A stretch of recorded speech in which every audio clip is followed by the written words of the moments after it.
नमस्कार दोस्तों एवं मेरे विद्यार्थियों। आज हम एक सजीव विचार लेकर आपके सामने उपस्थित हुए हैं। आज हमारे विद्यार्थियों का परीक्षा फल आया है। परीक्षा फल देकर के मैं बहुत संतुष्ट हूँ। मेरे छात्रों, जिस तरह से छात्र परीक्षा देते हैं, ठीक उसी तरह से हमारे दोस्त भी अपने जीवन की परीक्षा देते हैं। परीक्षा हमें देनी पड़ती है। परीक्षा हम लोग दो तरीके से देते हैं। छात्र अपने परीक्षा पास करके अपने लक्ष्य को प्राप्त करते हैं और हम सभी अपने जीवन की परीक्षा प्राप्त करके एक ऐसे यश और कीर्ति को प्राप्त करते हैं जो जाने के बाद भी मुझे जीवित रखता है।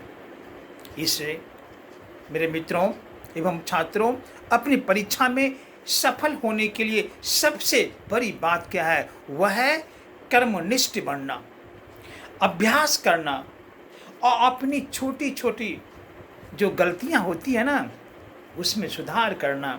यही तो सफलता का मूल मंत्र है। चाहे वो परीक्षा जीवन की परीक्षा हो, जिंदगी जीने की परीक्षा हो या किसी छात्र की परीक्षा हो, हमें इस मूल शब्द को याद रखना बहुत जरूरी है। याद ये भी रखिए कि कर्म करने वाले व्यक्ति को भी भगवान साथ देते हैं। जो व्यक्ति कर्म नहीं करते और सिर्फ मनोरथ करते हैं, उसे भगवान भी साथ नहीं देते हैं। ईश्वर कर्मशील व्यक्तियों के पक्ष में सदैव खड़ा रहा है और हर समय खड़ा रहेगा। इससे हमें अपने कर्म पर विश्वास करनी चाहिए, भाग्य पर नहीं। यदि भाग्य के भरोसे हम बैठे रहेंगे तो कर्म करना छोड़ देंगे, हम आलसी हो जाएंगे। और यदि आलसी हो जाएंगे तो आलस मनुष्य का सबसे बड़ा शत्रु होता है। इस संसार में कोई मेरा शत्रु नहीं है।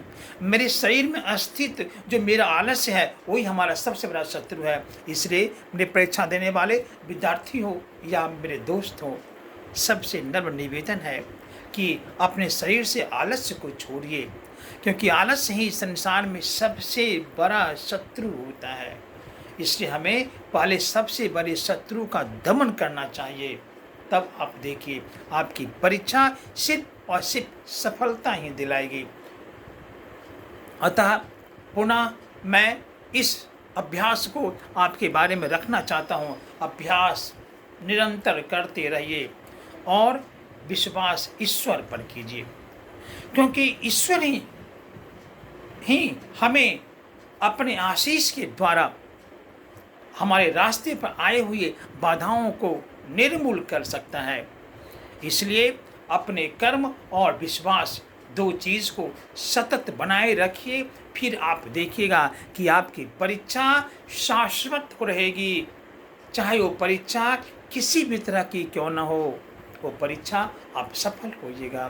बस मैं इसके बाद विदा लेता हूँ और मैं एक बार आग्रह करना चाहूँगा कि आप हमारे विचारों से लाभान्वित होते हैं तो प्रयास कीजिए यह विचार सभी लोगों तक पहुँचे और मैं एक क्रांति के रूप में इस विचार को देने का प्रयास करूँगा, जिससे हमारे छात्र, हमारे दोस्त अपने कर्तव्य मार्ग पर आगे बढ़ें।